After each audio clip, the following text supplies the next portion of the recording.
uma sui ne viafi fatalo fatwai ia le Global Kingdom TV ile pa ia malu le tatu atu pele Samoa ila tu fo mfaya na vanol ne viafi fa fonga ma sila mai mo le tatu pokalami ia fatalo fatu le sofa man malo ke solo tatu li mo le tatu faola malo so ifo manuia ia au on tofi fo ia le tua so sfat fai taulanga vi ia le li tino keriso malo nga lue fa malo foi le tato au nanga nei i au na le tua ia mese fa tua ia maso se tasi o ia nau e tala ina le tala le o malo le tua leo tato wa ai le nei vai tau ia le tupu mai peo fa fitau di o ngonga e mese o fa la lave le ma alo fia le aso ma le aso ia o tonu lava le nei foi au nanga ia a tato o le tali le nei o tali o le timing ei o le afionga le tua e le mawhai e se poto po se malosi po se malama o stangata o ngā tau suia le tavilinga le lalolangi i le mea wo ia ilang o umana fetalai le upo le atua e maisol fetalai ia le tupu o tupu ia o ona aso po ona po ngata ai e o mai ai aso whaingata dongo inga lai le toe fo ia le lalolangi i se lalolangi pe o mai ai aso ia ka la ka irua ka la ka o mea ia ta tonu lale nei fo ia o nanga ia o le upo le atua e mase o so se tasi e fia ia o onga le malo le atua o ngā paunga le tangata le ngatela ngonga le tofi le mu te mingi o le tangata e le malama le malo le atua ia e tutupu mea o ngā fefe lea e tutupu mea o ngā atua tubale lea e tutupu mea ia ona e ita lea e lea o misa o fusu fasi lesi ai sea unga e eile mea ngai ngā lala i o tatou loto mo tatou tangata lilo e tatou te fia maua ina o le tala le lei whaatala le ina o tatou anganga i le tala le lei leo le malo le atua me foi le ngai alinga fia e mātou e savari vali mai ia e tatala noa tia o onga Yesu langa o onga Yesu o onga le tala lei o le malo le atua so whaatalo whatu e le mai maua lo teimi le ala e mai moa i le upu le atua ma whafonga foi i se tautalanga i le pupu le ne fiafi ia o le whaatalo lea malo lava so i fumanguia malo le whaatotoa sai whai tātou talo ia o tātou ngā i lole le fionga po ia le atua le ne fiafi i o vai lo mātou tua Yesu Keriso lo mātou li whaola mai se nganga pa ia lo mātou so ni whaaftai tele nei fiafi lo alofa ma lo wha maoni. Mātou o langa ina le ie a wae moni wha maoni sa e leo mai pui mātou ni aso i ala ma mea umasa mātou iai o la tono a inga tono whalwhainga luenga whaafetai vi ia oe lo mātou matai. Whaafetai lau wha manianga nei o mātou ta māmtina mātou ni aso ua whae wina fo i tu te mwhaiva o le talo sanga mo alom whanau lalaboa e ngate le o eo ngā uswa i te au ngā luenga vi ia o ero mātou tama. Whaftai foi nisi o mānawa ngā luenga o whawhetai vi ia i lau puipuinga malau leonga i lungo o ala tono whalwhai ngā luenga maso se meo ie e maise foi. E le whangalo ina lo o lofa nei whanau a onga. I tono whale a onga lunga malai ta alo e mise o lungo o ala i whio ie vi ia o ero mātou tua.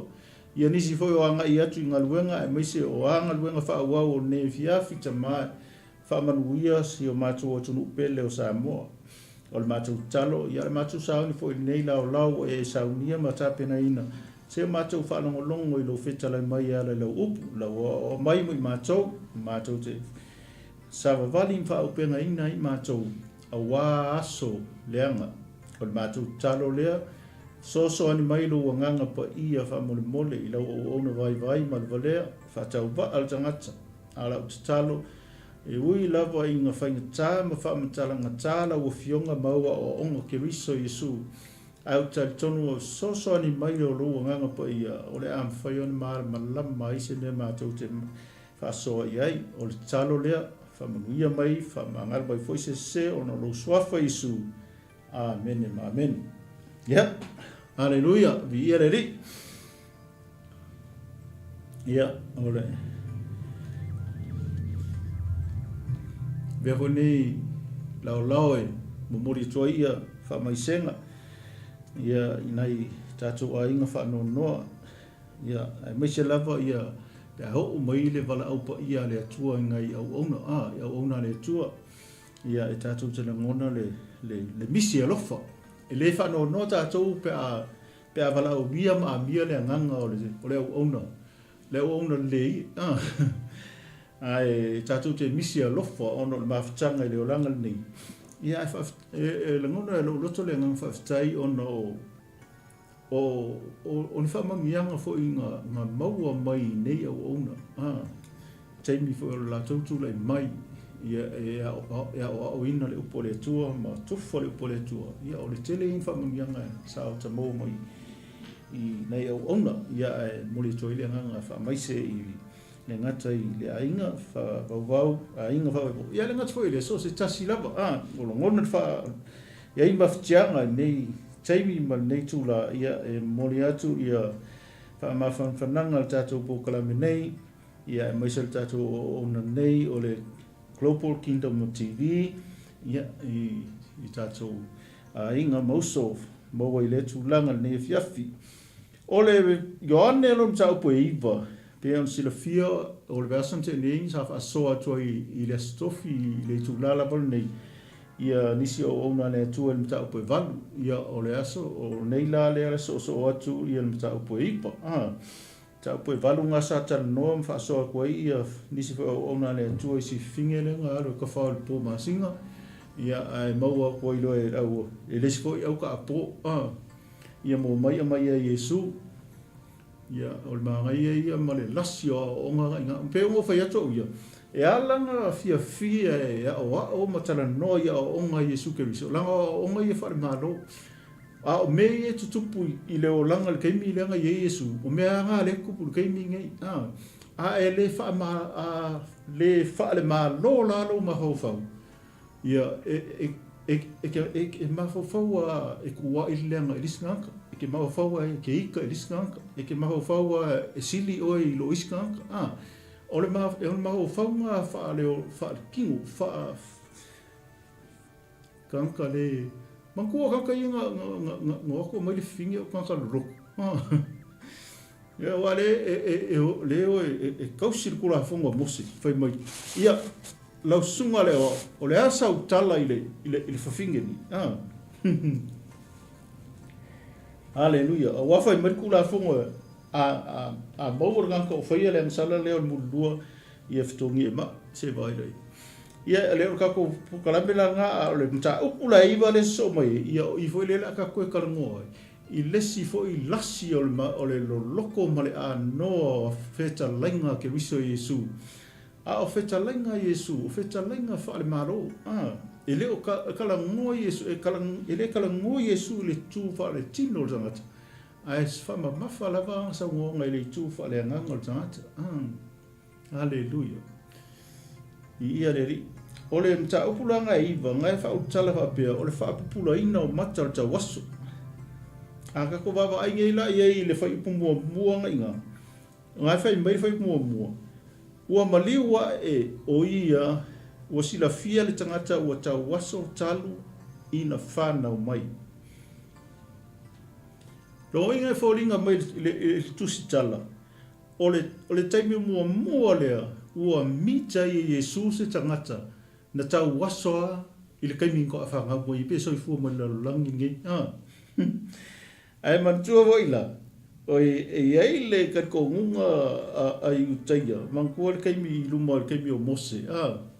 Ia nga wheta leile atua, ngoi fwoi la uria su e ia Mose, whai ia Mose po le almea leinga ngā fwoi. E le ngā leinga wheta lei mai le atua mai ele whaapea ai e makua ia vinge moko. ai mangia ngia ingi folfanga ongo peu wa if anele wa a mai ma fale kongu ya ngasala fanga e fai mai ko ia o ngasala matua ngala e mai lole o mose ele fa pe ingo ele ve al fang pia o ngai fuia ele fa pe ngasala matua ai mangia ngia ingi folfanga ele ai matua ia vine moto ai mangia ngia ndela ia ala kan kongu ngole ori dia ele o ma ia ngaka o langa ngasala ngai mafuai po ai ala mai po ia o ye se tulanga fangita ia e kali kongo yu ko yo o sianga ngasala ngai mafuai o ila esela case le ongo o le fai mai fa na o mai tamba le o kawasu le alo langa fe sidi e lola ia vai o le memari o so Yesu FC le ala o ko lo so Yesu fe sidi lo mai sorry fa ko la va le mele fa o le manko o ile fa mai Yesu fa mai le ia mose e o a fa ia ka waso manko lo o langa ngasala ngai len ka waso ale la fa ngo ka mare ka waso ai ole ala la ngasala al pepe le ko fa ngo le ka ngam sala nga ngai vi le la nga le lo ofisi le uri ia Yesu fa mai lau sunga da o ya oi nga ngasala le fa ipo ru bai ona fisi mai le la to ya te o fa pe mai ra pi po ai nga ngasala po ia nei po ona matua ina ua whana mai ai o ia o tawaso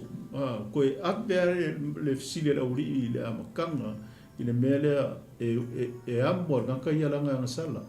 e mangi ngiangi for ngaka ia langa ai nga vingi moko ele ai le si le vingi moko e mangi so le ala fai mai lo Yesu haleluya mangi ai esel mangi o ka kuma malama o le kasi me mangi le o lo fia e fo ia i le so Yesu e a fai la ko fesili a Yesu o le kela fesili la uria e langa mai ai makakala mai Yesu le atu pona anga le fesili ale kele foi fesili fa aval valea ku lo ai ale ori e iskaimi ai venga ma me e tala mai ai le lotto maso sia o le mana upua a Yesu Keriso de fai ma lu tau ya tita tau ke lo anga le fesili ia Nicodemo ia Yesu ma fai ai le ise si fai nga kusa o mea fai o mea ngai ke fai pe ale mai runga anga le fesili ia Nicodemo lang fesili nga ia Yesu ele fa maka la Yesu le mafua anga e o ringa kai le meo le fa vau oi ale fai kau le kala ngai maka upunga e ke mau ile mta ile fai po su ono e mai au fa pe lava na fo mai o le tua ile la lo o le ako anga ngal kali Yesu ile nga fasili ale ma ngai fo io mau o ngai fa solo mai lunga ile toi fa nau ile nga tole vai ale nganga o le toi fa haleluya le foi la wo mai sili la uria sili la uria mai oi nga ngasal o wa foi le lo la uria le ka nga ngasal pepe wa le ko fa nga mo pepe ar kamare fa nga mo o ka was lo inga foi mai sa ngasal ile I kongo manga bolong kinga ai al ba ngai o tali mai tali tu Yesu ele yang sala ni tangata po ona matua pe tai ina ia fa alia ngaluenga ale tua ya te o ka haleluya ke lo a kongo ngai ke mai mo mai foi mo mai ngai fa sol ne fiafis po fia lavo ai o iai se venga o iai se mea o mafa i lo mafau ia e iai le mafua nga lainga nga whaatanga e le atua le mea nga e o atu ia te oi a fai foi o e mai a fai foi e ngase ngase a fai o ise me o ti ngai lo loto ia e iai le mafua anga nga whaatanga ai e le atua le mea nga e o atu ia te oi haleluya Auang e ko mangaku fa pea o tātou o tangata o malama le tuspa ia o tātou talia ina le whaoratanga. Ma kako mangaku fa pea o tātou o tangata le malo o kako manga ko i lea ele o mai whainga tā i leo o langa nei tātou te iei ai kei loe e alanga whaatanga i lea tua mea i e o mai e alanga whaatanga i lea tua mea i tutupu e alanga whaatanga i lea tua mea whainga tā ele ngata inga testa i lo whaatua tua ai ia e kari kongo i fo ma ia mausa li e lo tanto nunga ia te ia o ia lava o le atua o ia lava o le atua nga whaia le larolangi male langi o ia o le atua fo o ia o le atua mamana le aise isi atua e tusa maia kei loe whai mai ele ia nga sala le tama po le alkai mire ua matua le tama le ele ia nga sala le tama po o ona matua ai ina ia whai loa ai nga ruenga mamana le atua o le kama lea leo makua leo safari mo kaukala ua vaai kusa leo ua alu i mea whaange ngofo ilumo o le foot town e aisi ai a le whai mai esu wa ile uminga nga sacrifice on nga ka whakari longa malolonga o le uminga ngai ka so ai o sa kangi mai give up o le uminga ngai ka oi ma mai sa kangi a mai le fia mai koe fai mai koe feau ia lau o nanga le leisa fai mo le atua ia o iska ka e ia koska usanga kalu nga lue ia vai fu o koe whaanga vai mo koe haleluia malama ia o nga Yesu o nga whaat malo o le malo le atua e tu mau e le aise mea le tu mau e uru whale le malo lea o le malo Yesu o le malo e whaavavau e whaavavau le ori e whaavavau fia o mea ia e whaatanga e le atua tātou ka kikia ia ka ko le langi ni ia o ngai whaafita au e testa ilo ka ko whaatuatua pe moni au tātou on tangata e alo lofa ia te ia po tātou ni au ona e muri stonu ia te ia po tātou ni au ona e wofo atu lo soifua ai maise o lo malosi malo loto ia te ia o sa a whai o inti ngan whaafita au ni o nidem a o e mai mai i o le fiafi nei o le o sosoni atuai le a onga le malo le atuai a te oi e le whaavavau whaafita au e le whaavavau mea ti ngai o mai e le whaavavau ia le lalolangi maona moana ngā luenga leanga langa le whai mai Yesu ina ia whaalia ai ngā luenga mamana a le atua ia te ia haleluia vi ia le li se vai la ni mea ngā leinga whanga mui kawas sila fia le lei e Yesu o le si mea lea a tatou wawai le tusinga e le apostolo Ioane o le ngā luenga tā lai e Yesu ese le maa ngai e solo le lei i le amatanga mai au le tusi Ioane ai mai tauina nei le amatanga mai ngā amata saunia tā pena le lei ia le ngā luenga tā lai e Yesu Ioane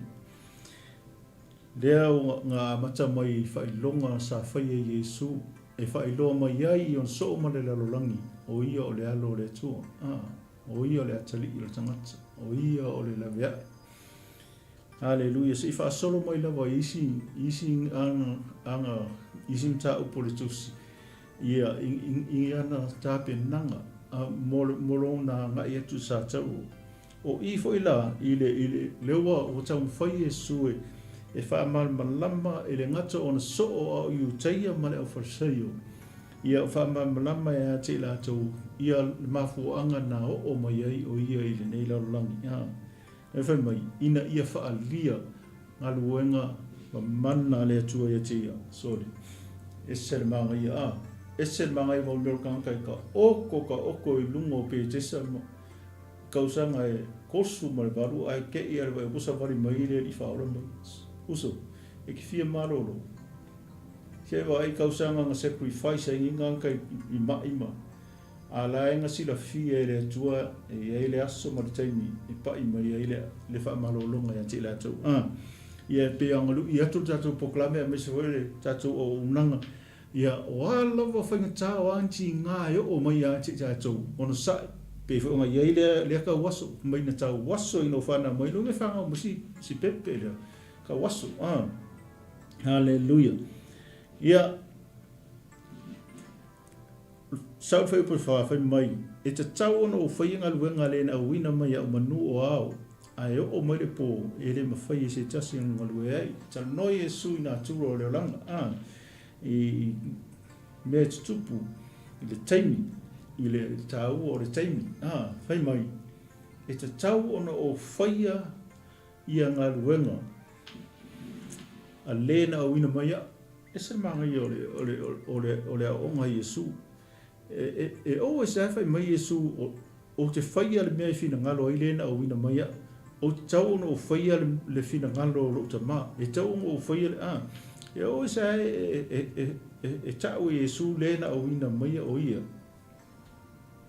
ki nganga kele ka waso ki nganga kele pipiri ki nganga kele mai malolo Yesu ai le ka ua Yesu ia ka ua Yesu lo tama hallelujah ia le ri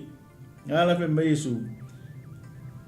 o ka kaunga o faia nga luenga le na wina mai ai le yo o mai po le tan no Yesu I lona taimi muli le lalolangi nei le tan no Yesu taimi e al wifo e tunga mau ma toe fo yatu I lona tamai lang le fa mai e te tau o faia nga luenga le na wina mai langa misionga le uvo langa nga luenga talai mangu ele I o mai po langa o mai po ele fai tasi mto nga lue e o foi la ya ta tou le fo I o mai Yesu ya ti ta tou le I la lalolangi nei le fo ia nga I mai tatou po ele o le po le ala a pungsa ele o pungsa le tan noi le e nga I mai fo le tatou taimi po ai taimi se ia il mana vale tua ia mo toi fo ile nga ile tua ia o nga o kolole ku nga bau le ko nga lue le ai se sim fain toi nga lue tsunga ma ia le fo ila nga I mai fo le tatou pungsa ia e tatou te baba I o le mea ia e le whaatau lau ngā lue I lo malosi ai whaatau ni taimi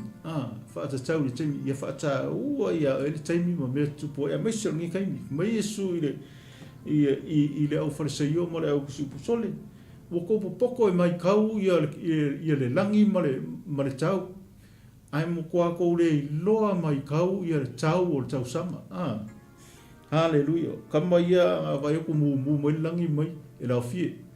ai vai ku fo o pu mai langi mai e kimu ia ele anga ngai mai su woto poto ele le poko mai kau ia fai longa ma tau sanga wa nga luenga ia sisi ai ia sili on tatu poto mai su o fai longa o tau sanga o ko le lo kau o le ale winga fai longa tau sanga le taimi o le upo le tua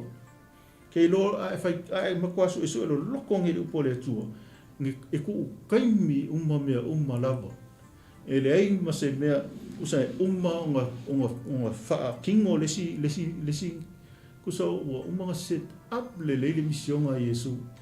ele fa pe nga so se mea nga fia ia ele fa pe nga so se mea nga fia mga fai le nga makua I follow le Yesu ile set up o ma fai olanga nga luanga tala leo o mafu angala nga o mai lo I leo wo sa wo fa malolo ele fa pe se skengi fa malolo ia ile mafu anga ka ke o ki skengi nga la yung fa malolo Yesu tanga talia basta pena tanga talia ka usanga fia nga fa nga mo ka was ia nga alwangi nga ka ma iskupe ma isi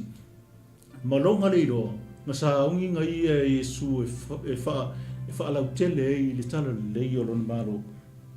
ia tato fa solo ia ngala wa umalola le kali Yesu ma le sikama ia o nga mori nga uso ai fa me Yesu se la mai mau ke mia o le whaakari, o kau o whaawau lau ngā ruenga, whai ngā ruenga ngā winga mai ia, tā ua ia Yesu taimi, e le kau o ngā lusi ia le tala ingo tala lei, ia whai menga o whaari wha Yesu se tulu, whiangu parpara, mai, o whetala ia tō ia ne upo o na whiangu leo ia i ele, o na whaia lea o le parpala i whianunga, manini e ona mata o le tawaso i parpala, sorry. Oi wa ai le e maka o kia o le whamarolunga, e o whiangu Yesu i parpala, i on kango lea parpala male whiangu, kuro, ia ai ningi e maka o le kawaso. Hallelujah. On whapea tu leo ia te ia alu ia i nā muru i tae lenga i se loa. O lona winga pe a whamtalaina o le au wina. O nā alu leo ia ua muru ua toi foi mai ua vaai. So le whakore maa ngai o skaria lau kamare. Pei mei on whaktu le Yesu, uma ngingi whaktu le Yesu i le tawaso. Alu la ia muru i tae lenga i se loa. Ia se i kau ngā rua i leo tangata lea ua muru. O le skai. O skai gele nakare i Yesu. Mai ua alu leo ia muru. O koe foi mai. Ua vaai. Se i posla i ka ko kalnganga. Se i tatu o tae lenga i se loa. Tae lenga i se loa o le vai lepa. E ngā man tua foi a tatu o tua le tusia. Le tusia ne mia. Ne mia e tolu ia whai upo e suma lima ngai whai mai. In kei milenga koe fo i merika whianga sa wai ne mia e ati pā Yerusalem. In koe sa wai le tangata le awa ki pānga. Ma ia a kia kongoa ia koe wha leia. Kei milenga ngā lako Yesu ua whai i le wha maroro i le tawaso le. Ua makua leanga whai ase roa. Kusa o lau koe whai, au o makua i koe parpala. Pēla ngā whai atu, a lea ngā whai iako i Yesu lau kamarea, alu e ka ele i se loa. Mangko se loa o le punga vai e lunga atu, ngā alu tupu e skia, eli mai le ana i lalo. Eli mai le ana i lalo parpala, e wha aki mai lo i le, mea la le ta o se loa. Ia lenga koe o mai le awa ki pā, koe whaifa lim koe. Ia e o mai teimi Yesu, ia lakuro, ia Yesu whai kamarea, alu ka ele inga, marolo. Ia vai le stai inga ka se umi o ka waso. Ia ma le ato tol marosi, ia a lea ngā whai koe Yesu e rita ele se roa haru, roka maro ka ele. Mai ane whai mai fwoi mai o ia, ua vai. Ia o whai ane leo le moto o e ntua oi mai ia, ma e na mua i loa o ia o tawaso. Leo ia e nei na nofo ma o le atu i mea. Ele o ngai o ai kankai wa apia mai i tala. Wa apia mai loa me i o next door neighbors. Ei wa ofo neighbors. Fai mai, ele o ia nei le sa aisi o le ilumo o le countdown. Wa apia mai isi. O ia nei. Wa apia mai isi. E kusa lea fo ringa e le o ringa. Ia o para au lo ko mai ka wa ni sa oisi ndesa ko waso. Hallelujah. Ia o le so i ba ngai o le mele se vai le i anga le vai me next to ala ko mare o maro los ka mo pupula mo ka mo akula nga vao. Ele o mai so ke lo asongi ai fail me se apia o no Facebook ai fail fo me lenga le o le mele le apia o no Facebook ele ai se me o ko ngole yasongi o le fa pe nga fo la le mele tu pusta mare kusa nga ka waso ele o mai next to yo foi la ko pokala masang pe masang ye la ko fe au mo que masang yo les ai nga popula ai vai o mai no mo mai sorry o ele ali sa ka waso ya va kal como ele ese so ka ko aquele ropi o mis next to pe va penga ta o le me ya le maku ka ko ia mangakako fo ia ele upo Yesu ina ia whaalia ngā ruenga a le atua ia tia. O ai langa kai mua karikongo i, uka wasa o yo next door. Vai. Le ki whai me Yesu maua mana, ia mua i Yerusalema. So ele mo Yuteia, Samaria, ia se yo ala tu inga lolang. Le ala mua mara va ika waso ia next door arka waso. Ile ngalu wenga mana le atua. Ia o fa meisi o ia le fa vai kulo ko mele o fa yatu le o ila tau ia tia. Pe na fa pe fe fa pulo ina mo. Le va ko ai lo le ori mo so. O fa fe la nga pulari brother. Ni o tari mai o fa pe mai le tas tanga tai ngo ia Yesu ana fai el palpala nini o mata o fai mai fo ia ia tia. Alu ia e tai lenga i se loi mulmulu ai. Ona walu ai le mo mulmulu. Ona wa ia le te se. Pawanga le kala story pupu a story ia foi mai ia wa kulo la le concentrate le uria il kama wa su elopo o fe o yenga kale ona fa yatu le la tu e o fe o ia fa pe mai o kele lo nga mea langa soi wa mai lo tangata next door wa mika o le po mi vika po le kai o mai kai il kama le ile vai le makua kama ale ko mai kai ko se fe foringa mai anga le pupulas kama le ele o mai lo ria kai ai sa ka wasos kama ele ka yes se lo ale o mai kai o le pupu mai o la tu tai waso ile o farseio o sa pati fo ina fai ai Yesu le parpala ma fa pula ina o mata ia vai le mafu anga kongo ala nga oka le ia ave ia ka waso I farseio asia o ngol sa pati ia le fa longo le nga fa pula ai Yesu ia mata o le waso ia ole afu ole baenga mua na o le mta upu le aonga Yesu a le ala tatu wa ia tu I le fai upu su tolu fa solo kursu ma le fa o le su enga por fa masingonga mua le ala farseio o le tama le fa masingonga mua o farseio ia o se fa la putonga o Yuteia e la tau te fa mua le tu la fono o le memo mua le farseio o le tu la fono ia to anga e fai tau le tula fono lua ia I loa kaukala le tula fono pe fa matala le tula fono no inga mianga e lenga fai la ko mantua fo pe fo pale mene New Zealand ia o le kapeneta la to te faua tula fono ai o inga sa tia tula fono I se mata upu o nga ave le fa masino e la tu te fa mta la le tula fono le pe sa o soli tangata tula fono e le la inga faida o li o farseio ma fa masino I tonu Israel o le fa patonga tula I mai le taimi nga fa ta fe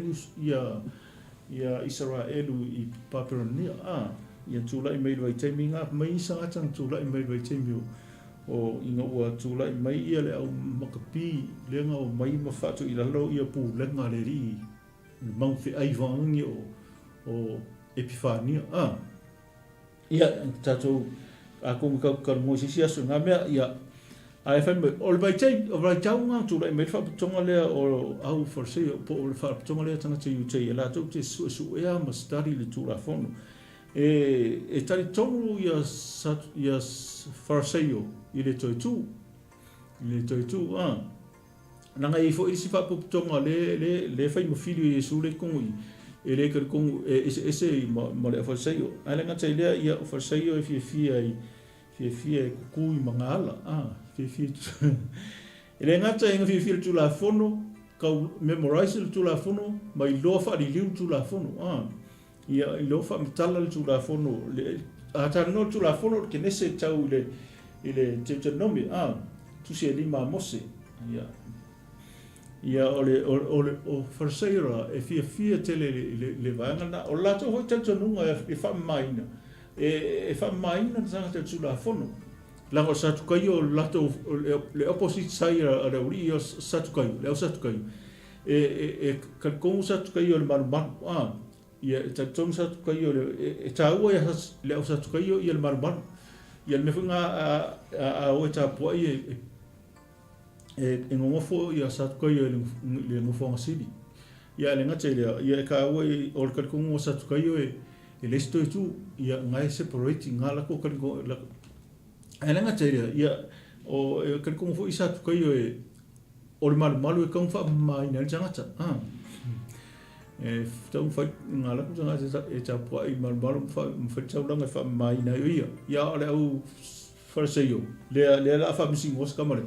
Ia e taitonu lato a e kausia kula fongo, ia o le tangata. Mama, ia ngai information la ikinga le o le uri ia langa o le uri ia langa ese le faso isa o ka ia kongo misio nga Yesu ngala o ka ia kulola le uri ia le tawaso ile le ofersaio o sa patifo ina malolo ai le tawaso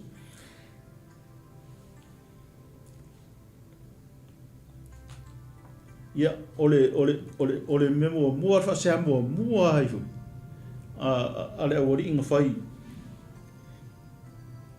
mai laku wha sea mua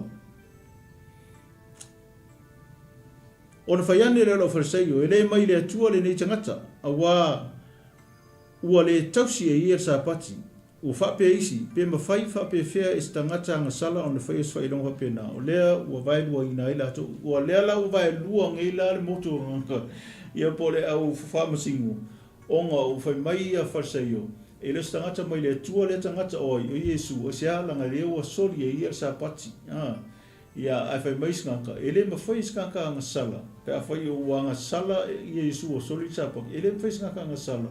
o nga fai sen sea o fai se ngā luenga po fai se fai longa fa pena Aleluia mantua e tala Yesu ina ia fa alia ngā luenga le atua ia te ia le lau karangola uri e ngā luenga sa whai Yesu i le tawaso ona toi whapea tu leo i la tolu tawaso e se ala upu ia te ia ua whapula e ia o mata o le maalia ia o le mea o e mei ia le uri o le ala sa le fuku koe fisili le fuku koe fisili o manga fisili ia next door po tua oi pen fa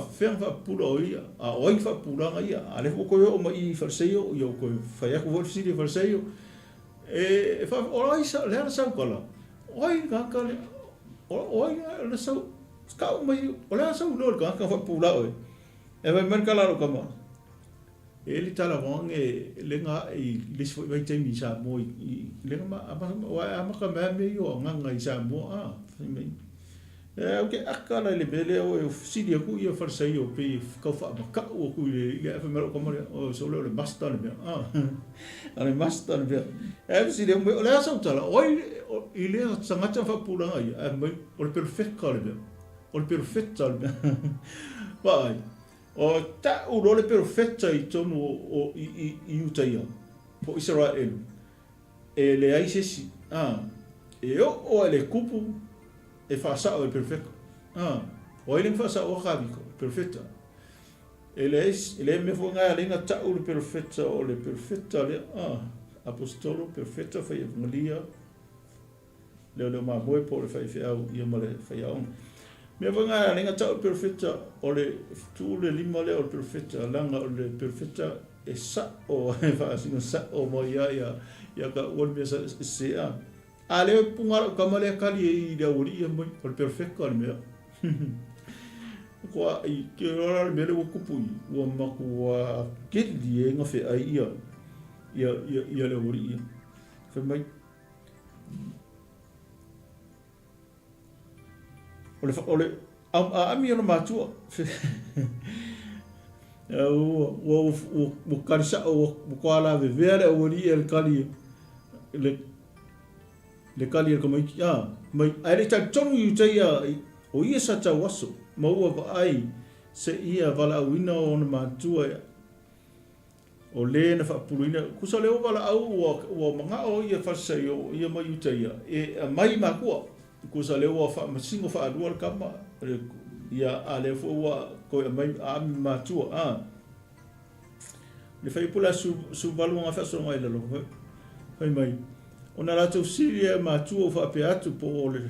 lua tama le nei lua te fai mai ai sa ta waso fa na mai pen fa pe fea na ba ai ia fa so solo ko i lalo mo tau te mi fai mai ua le tali mai matua o fa pe mai matua ua mai loa o le matama nei sa ta waso fa na mai ai mate le loa pe fa pe fea on ba ai nei on mata le loa po ai le na fa pura inga mata ua matua o ia fisiri ai se vai le mangai wa ami matua le wa mai matua i dumo le famsingonga le wa involve wa matua ia le wa sili atu ia ile ori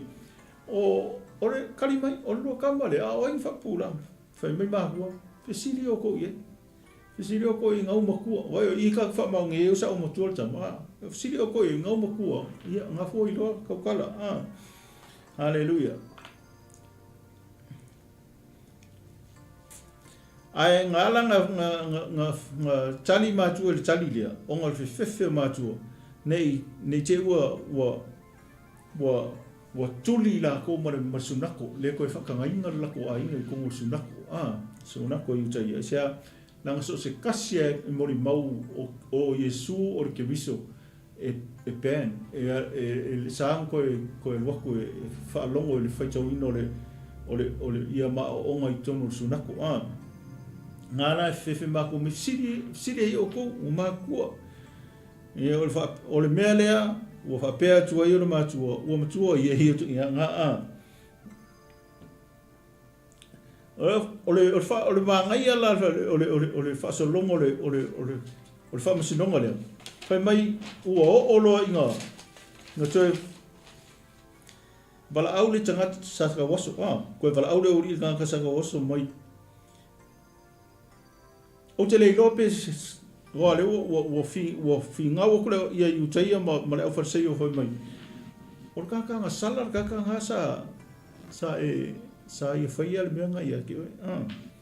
mai ka le gamba o te le Lopes tanga tanga sala o ia paule me o lo o sa ka waso ai sa o pula mangai kele le Talia ko le ale ka waso i matua le ye Yesu ai manga i o le Talia ko ka waso i farseo e le fefe no inga foringa mai le kaiminga nga fa pula i ma tupu ele va venga le por fa ilonga le nga fa Yesu ia nga fo nga ye ma le loto le tau le loto tele loto toa i tama le tau le en fa ye o nga ia fa ia ma mori mau o Yesu ke viso haleluya ele fefe le kama ki nga kala nga tau me le tama o tangata ingo ia Yesu o au ngei se Paul me le ke loa sa o ka waso le o pula ia ai le ngata ile o langa tali ma ngai le nga mai le forse o mai o ke loa o le perfecta le ngata le haleluya o ko sili foi le o ia Yesu o ile ka waso angi right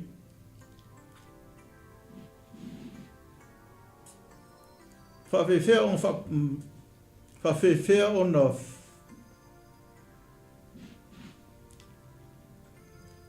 fa puloina mai on fa pe atu le la tu e pe se se mea na ia fa ia tu na fa pe fe on fa puloina e ia o mata se ba kusa le ako o mo fa kala e kwa oi makanga ia nga i kala o ka male mai o mari ngo ko ia te o tari mai o ia o mo no o ta watu ia te o tau ai tau te le fa longo mai lava pe se ale me tau fi fa longo mai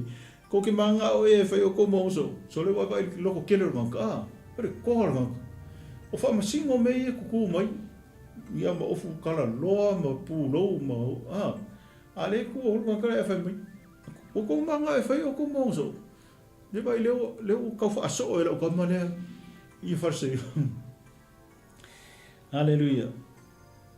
nia ia fa dia inga luenga ale tua ia te ia o anga luenga le ale o kako vai o le ngaka inga mori maure le atali ka waso le o ia o Yesu o profeta a le fo ko mori mau ko manga e fai o ko mo so ai no am fai singa nga fai le kala lu mo so singa wa mo e fai mo so ai le fe au kong wale Yesu mo ta tu te mingi le au ina ta tu Yesu mai o to o fai le la langi umo so fa so la langi o bala au le o ta tu le kalesia ia fa so le la langi fai ma so ele fai mo so ele fai mo so e fai ma so o Yesu Kristo Hallelujah lang a fai mo so ia la kai me muri so il so Hallelujah a fai ma so o Kristo Hallelujah ia le ri na la fai mai Yesu mai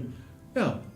Komanga e fai ko mo so le vai le fai kai ga mai ona la tu puleanga le o la tu ia te o fa pe o o so o ma ko so mo se o ma to lo nga fitalai mai le tu ia mo se al nat nga ta ma to te lo pe mai fe se vai le o ku ia le o ma ko i la longa le fa se yo le lo loko mo ka po ale ka waso le ka o ia ki ala tu mai on tali mai le tanga tu fa pe mai ati la tu o le me o foili nei ina o le loe o tu pe mai fe o ia a o fa pulo mai e ia o mata mo ko o fo ko le lo o le tanga tali ai wanga ia fa pulo ngo mata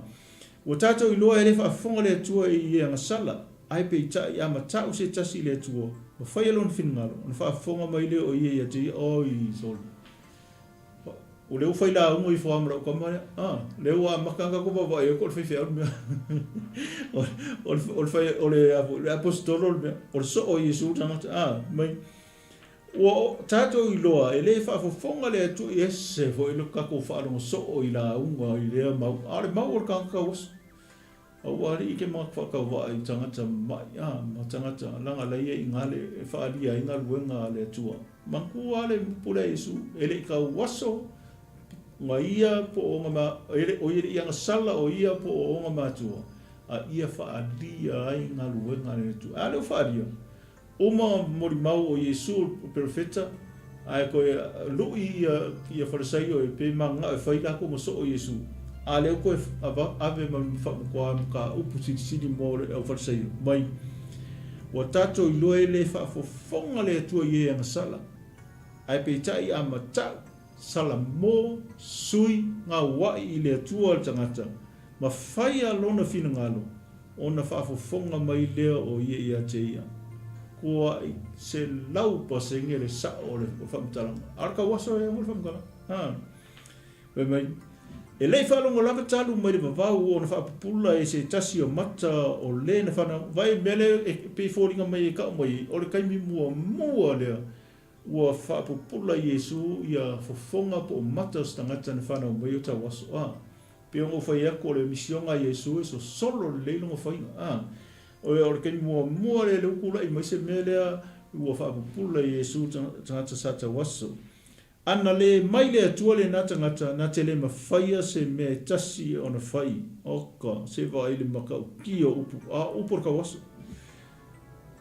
o le ala mele ufa ya ku o mai ua kari kuloa o lato tari atu o whape atu ya te ia ua whanau mo oe o tumu le ansala e ke a wa o mai ia te mātou o na lato tu ria le o ia i tua ia lea ua i ua nka ulu mele ia ua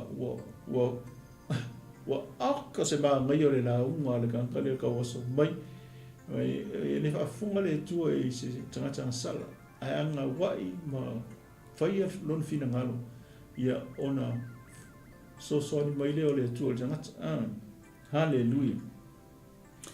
hallelujah ana le mai le tu le na tangata na te le whaia se mea ona whai o isole ma ngai hallelujah oko ka se ma ngai o le ngalu wenga mana i sukariso nga le yung whaapula ina i suta wasole ele fa pula on so ngo fia i lo so fia ko ua mo so fia i lo ia i utai ai inga ia whaalia inga luenga lona tama. Hallelujah. Ole māngai ia ngā mai, o kia whako le lope mai wheo ia. O tau loe le whafunga le tua so. Kia whua, wa oa o ka māroa, wa oa o ka māroa ia, wa oa o ka waso ia. Ia kanka whepulafi. Le ki oa whai mai Yesu e wā ai ai le, o e pupula ai le wā ai, e whaalongo ai le ngona. Sāwa wali, so kia wai, e wai. Loingo kankalanga I kau kanka kau waso whaaleanga. Te waila e lea la wa o il kau waso I kanka pupuna. Ia le tua. Hallelujah. Ia kako mai lo le ile tolu lima fa solo ina lo fatasi. Msa o fa ipo le o ngai vaenga I o ta temi. Ba ngai I o le afo. Filo inga loa Yesu male matamaiti fai mai fa fonga Yesu wala tu tulia o ia tua wa ia sila fia o ia ona fa pea tu leo ia po e tal tonu le tali I o le tua. Hallelujah. Aka se banga I o ngi filo inga u fa longo Yesu wa kuli lo inga wa kuli ka mai ki le fafo male sunako ele e sang ko ia I kongole ko e va ia long kingo I kongole sunako e mantua o Utaia e o kama o kama o whanga o kama I kaunga ngao e study le tulafono a portusi le o tulafono ai o lea la o meanga ngā ringa whai mai mākua whesili ai o ngā whewhewe ma le ngi ke o kuri ia e se la kōma le sunaka ia le wai o ankuri le ori e stama o I kua tu isi lea la ngā koe ka milo me isu ma mitlo e mai koe e tonu ea I le atali I o le tua. O tali mai o ia o whapea mai le li ie, hoi ea ina ia o tonu. O whetala atu Yesu e te ia, o e wa ai a te ia, o ia fo I le nei o luta o tala maoi. So le wa ile maa ngai a, maa ngai a ngol meo le, o le tangata e loa onga tali atu I le lofa mai o le tua. Whape whiara o lau kali aku I le lofa mai o le tua I le asom le aso. Le se ilongo o kelengi au kupe, le se ilongo o kelengi a kako mea ai, le se ilongo o kupungi wawenga, le se ilongo o mwheo waingi pipili, le se ilongo o malo longi mai. Ai o lofa mai le tua I ati tātou e ala le ola male malosi, o le ea male nava o lo tātou mauina, ale a sautali, le ase me o sautali e tu e te ia ne, ana vai le tali e le makine mai, se kao mai, ka o mai se I ka kongu ia ki whitalai Yesu lea ke ua e wa ai a te ia o lea fo I kinu kau kala mai wale maa ngai e soli me o whaapea mai leo ia leli ie ua o te tonu lava le ngata I ngā whaapea mai tamai le ka waso leli ie ua o ka kongu a whai mai ua koe ifo ia o le whaamtana langa o le upu lea ifo ia te ia lo inga ua tāpua o worship ua ifo ia te ia Aisea, o langa tali lea I le atu ia Yesu, e tusa marenga luenga ma mana le atu o lenga whaalia ia te ia. O le whapea tu le Yesu, o le whamesinonga ma le mea lea o sa wai le larolangi nei, ina ia la tau wa ai o e le wa ai, ia whaatau o soina foi, o la tau o e wa ai, ia sa oa. O whaalongo mai ia mea lea o wharisai o sa la tau iai, mai ona whaape mai leo I lātou o mai oi mātou foi ua mātou tau waso ea ona whaape atu leo Yesu a whai ana o tau tau waso pōna le aiso o tau pōua le aisa o tau sala le nei o lo whaapea o tau mātou te wha ai o lea o tau mau ai pēa la o tau sala aua whia aua mai Yesu ia o leo whaalongo mai leo tau waso I le talanoanga Yesu ma tau le lea. O whai mai leo wharseo.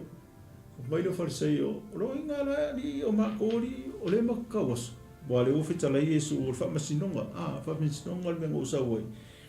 E ahoi. I le laurangi. Ina ia pa ai o e le pa ai. Wai. nga seki ele misionga Yesu ka waso le longa fanga mai se yo ke mi fa king wan misionga Yesu inga ia ka waso fa tino inga luenga mamana le atua le wo ko fe kala mai Yesu mai inga ia va ai o e le va ai o ko se ma ia o le ale se fa fitau di wo ta waso ila va ai i le ngai kai mia la wa ai le fa le nganga mankua o nga Yesu o nga fa malo o le ase me o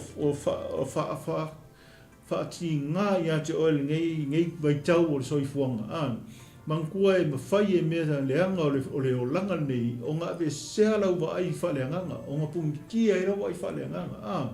ele mafai e le va ai fa le nganga ia ona ma losi pe a fai e ke kilo e ke va ai me o le o langa me o anga mai me o tupu ia lela e o fai mai Yesu fetalai le ri o sau inga ia va ai o rase me o po puru kala vai la fo ia Yesu Kristo la le ala vai le ka ko mo i fai mai Yesu o sau inga ia a fai o le ka waso la vai fa le anga e kali ia fai mai mo sau inga ia va ai o ele va ai ele o kal mo Yesu nga altino le kala mo ile nga na mai ia fa ta o so ina fo i la to o e va ai va o e le popula ai le kal komu ya Yesu fa me Yesu nga ke fa ku mo inga per fa ta o so ina la to mat lo inga pe mo fa e va ai le va ai kusa e va ai mata faltino ai le mamla mai me o angai mai haleluya ma ngai tau mu pupula e le va ai ai tau waso pe o e va ai ma ngai te ne kele ka le fer wo ka waso kele ka waso le fer wo i le rangi kele ka waso ia solsolia kumu ia shopping center mo lunga le wala ka va ai mata faltino ai ta waso mata fa le nganga mantua o nga Yesu o nga fa malo haleluya